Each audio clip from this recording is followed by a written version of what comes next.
మహబూబాబాద్ జిల్లా కురవి మండల కేంద్రానికి చెందిన Nagarjuna private school bus Nallella stage వద్ద ఘోర రోడ్డు ప్రమాదానికి గురైంది. పాఠశాలకు విద్యార్థులతో వెళ్తున్న బస్సు ఎదురుగా వస్తున్న లారీని ఢీకొనడంతో ఒక్కసారిగా ఆ ప్రాంతమంతా భయాందోళనకు గురైంది.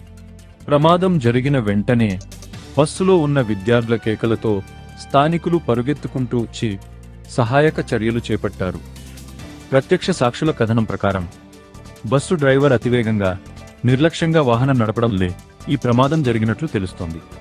ఢీకొన్న ప్రభావంతో బస్సు ముందు భాగం దెబ్బతినగా బస్సులో ప్రయాణిస్తున్న పలువురు విద్యార్థులు గాయపడ్డారు.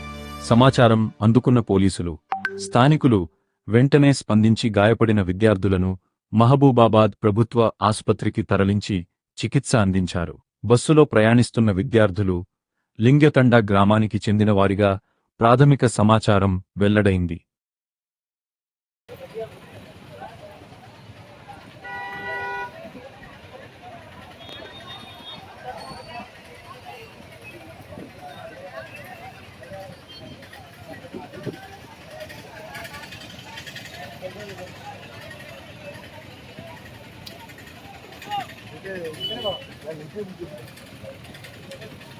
Creo que venga,